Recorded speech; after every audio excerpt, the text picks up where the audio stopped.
नमस्कार, आप देख रहे हैं महाराष्ट्र फाइल्स। आपके साथ मैं हूं परवीन शेख। आपको बताएंगे क्यों महाराष्ट्र के हिंगोली में अचानक भड़की हिंसा। क्या उद्धव ठाकरे रद्द करने वाले हैं दशहरा रैली।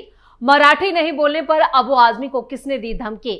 इसके अलावा जानेंगे कौन किसे दे रहा है चुनौती, कौन किसकी बढ़ा रहा है टेंशन। साथ ही आपको इन सभी खबरों से कराएंगे रूबरू। लेकिन तमाम बड़ी खबरों में आगे बढ़ने से पहले एक नजर डालते हैं महाराष्ट्र की टॉप हेडलाइंस पर। महाराष्ट्र की हिंगोली में अचानक भड़की हिंसा, दो गुटों के बीच जमकर चली लाठियां, 8 लोग घायल। पुलिस ने दंगाइयों के खिलाफ तेज किया अभियान। मराठी नहीं बोलने पर समाजवादी पार्टी के विधायक अबू आजमी को एमएनएस की खुली धमकी। बोले याद रखना, एमएनएस स्टाइल में जवाब देंगे। एकनाथ शिंदे ने दशहरा रैली की बदली जगह, फंस गए उद्धव ठाकरे। दशहरा रैली को रद्द करने का बना दबाव। बीएमसी चुनाव को लेकर सियासी पारा चढ़ा, डिप्टी सीएम एकनाथ शिंदे ने बनाई रणनीति। ठाणे पैटर्न से मुंबई में फतह की तैयारी। महाराष्ट्र में बाढ़ ने तबाह कर दी 60 लाख हेक्टेयर की फसल।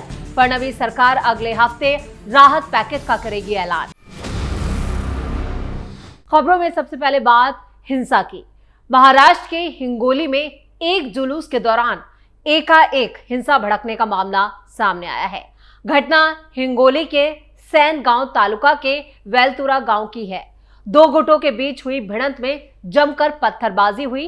पुलिस के मुताबिक इस घटना में 7 से 8 लोग गंभीर रूप से घायल हुए हैं।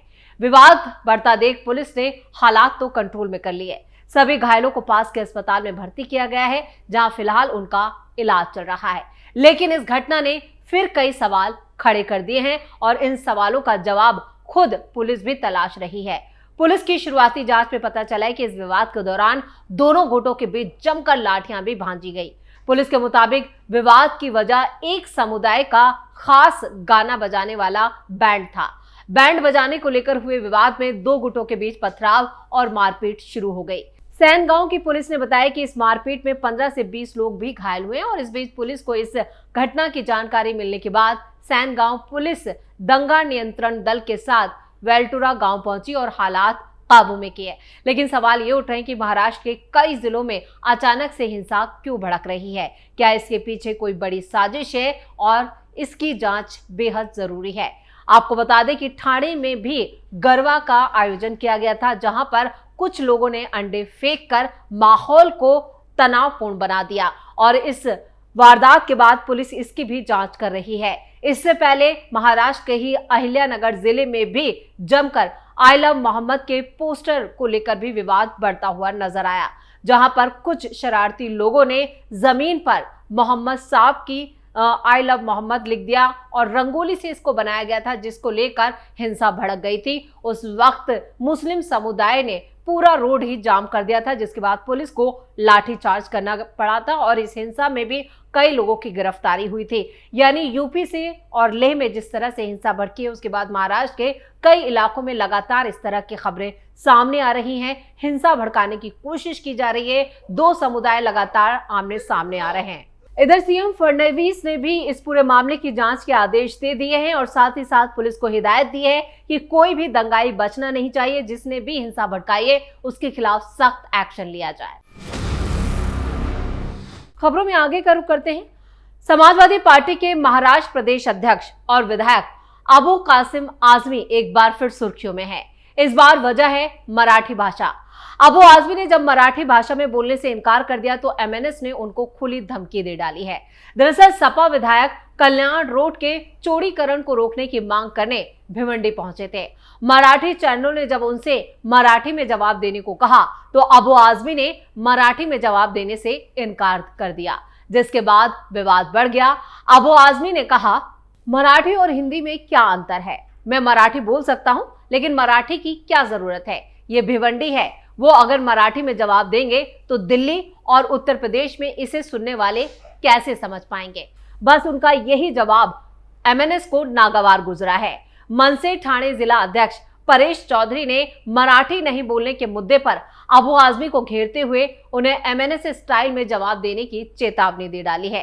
परेश चौधरी ने कहा, अबू आजमी, आप यहाँ महाराष्ट्र में राजनीति करते हैं, महाराष्ट्र में राजनीति करते हुए क्या आपको उत्तर प्रदेश के भाइयों की परवाह है? ये भिवंडी है, महाराष्ट्र है और यहाँ सिर्फ मराठी चलेगी। अगर आपको यहाँ मराठी बोलने में शर्म आती है तो याद रखना, आपको मनसे स्टाइल में जवाब दिया जाएगा। यानी एमएनएस ने समाजवादी पार्टी के प्रदेश अध्यक्ष अबू आजमी के खिलाफ मोर्चा खोल दिया है। मराठी भाषा को लेकर यह पहली बार नहीं है जब राज ठाकरे की एमएनएस की गुंडागर्दी देखने को मिली हो। कुछ दिनों पहले भी मराठी बनाम हिंदी ने बहुत ज्यादा तूल पकड़ लिया था। 2 दिन पहले अंधेरी मेट्रो स्टेशन पर हिंदी में लिखे एक विज्ञापन होर्डिंग के साथ मनसे कार्यकर्ताओं ने तोड़फोड़ कर अल्टीमेटम दिया था। उन्होंने कहा था कि ये महाराष्ट्र है, यहाँ पर मराठी चलेगी, हिंदी नहीं चलेगी। वहीं जुलाई में भी एक मामला सामने आया था जब मराठी नहीं बोलने पर एमएनएस कार्यकर्ताओं ने एक कारोबारी को जमकर पीटा था। वहीं मराठी ना बोलने पर एक दुकानदार को पीटने का मामला भी सामने आया था। अब एमएनएस के निशाने पर समाजवादी पार्टी के नेता अबू आजमी आ चुके हैं। खबरों में आप बात करते हैं दशहरा रैली पर मची सियासत की। राष्ट्रीय स्वयंसेवक संघ यानी आरएसएस के 100 साल पूरा होने को लेकर देश भर की नजरें नागपुर के रेशमी बाग पर टिकी है। तो वहीं राज्य में स्थानीय निकाय चुनावों को देखते उद्धव ठाकरे और एकनाथ शिंदे की दशहरा रैली को काफी अहम माना जा रहा है। दशहरा रैली तारीख नजदीक आने के बाद इसको लेकर घमासान भी शुरू हो गया है। महाराष्ट्र में भारी बारिश के बाद उद्धव ठाकरे जहां सरकार से पूर्ण कर्ज माफी की मांग करके किसानों की मदद की मांग कर रहे हैं, तो वहीं बीजेपी ने दशहरा रैली रद्द करके जो फंड है वो बाढ़ पीड़ितों को देने को कहा है। ऐसे में सवाल खड़ा हो रहा है कि क्या जब मराठवाड़ा में लोग तकलीफ में हैं तब उद्धव ठाकरे की अगुवाई वाली शिवसेना यूबीटी दशहरा रैली आयोजित करेगी।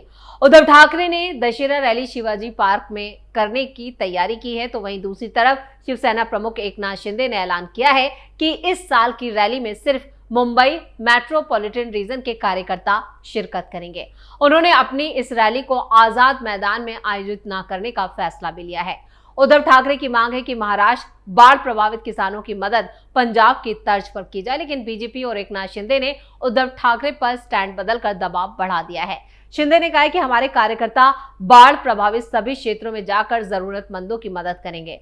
प्रभावित इलाकों में हमने कार्यकर्ताओं से कहा है कि वो मुंबई ना आए और लोगों की मदद करें।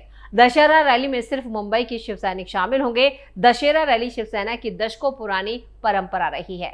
एकनाथ शिंदे के इस ऐलान के बाद अब शिवसेना यूबीटी उद्धव ठाकरे 2 अक्टूबर को जो दशहरा रैली के मौके पर शिवाजी पार्क में एक बड़ी रैली करने वाले हैं, लेकिन शिंदे ने कहा है कि हमारी सोच हमेशा रही है कि 80% सोशल वर्क और 20% राजनीति होनी चाहिए। ये वक्त सोशल वर्क का है, लोगों की मदद करने का है। बीजेपी के हमले और शिंदे के दांव में घिरे उद्धव की मुश्किलें बारिश ने बढ़ाई हैं। इधर शिंदे ने कहा है कि इस बार दशहरा रैली आजाद मैदान की जगह नेस्को इंडोर परिसर में होगी, क्योंकि बारिश और कीचड़ की वजह से आजाद मैदान में आयोजन मुमकिन नहीं है। अब देखना यह होगा कि उद्धव ठाकरे क्या फैसला लेते हैं, क्योंकि उनकी मुश्किलें काफी बढ़ गई हैं। खबरों में आगे बढ़ते हैं।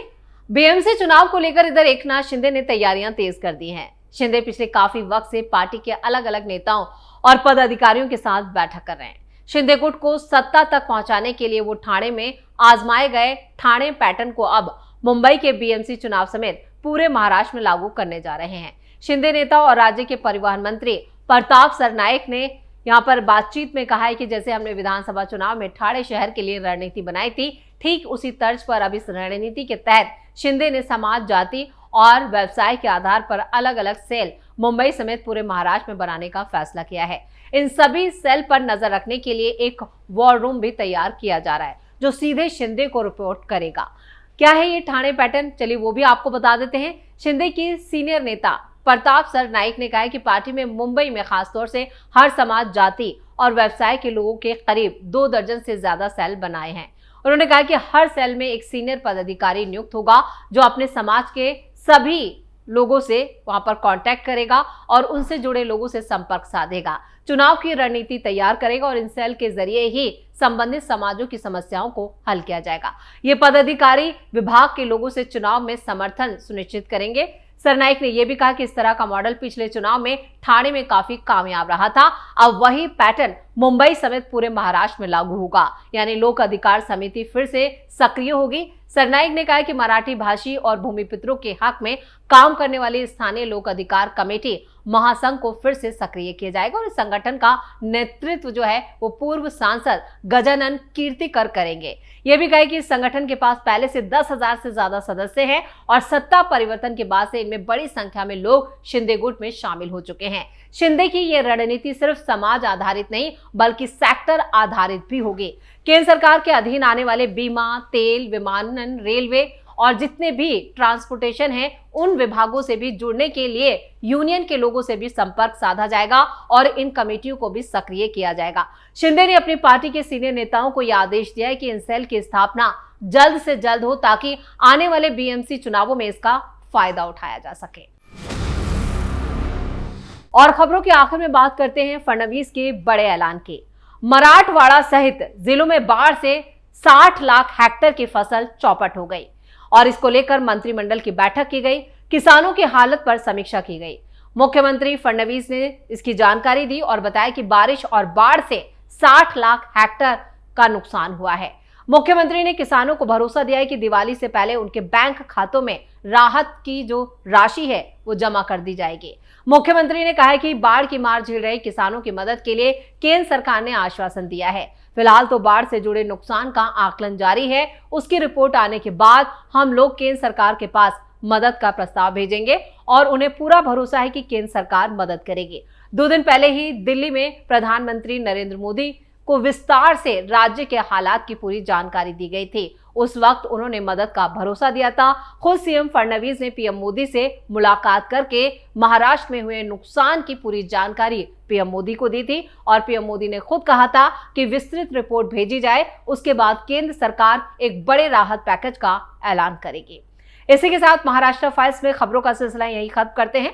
बाकी खबरों के लिए आप जुड़े रहिए कैपिटल टीवी के साथ। वीडियो को लाइक करें, शेयर करें और कैपिटल टीवी को सब्सक्राइब जरूर करें। नमस्कार।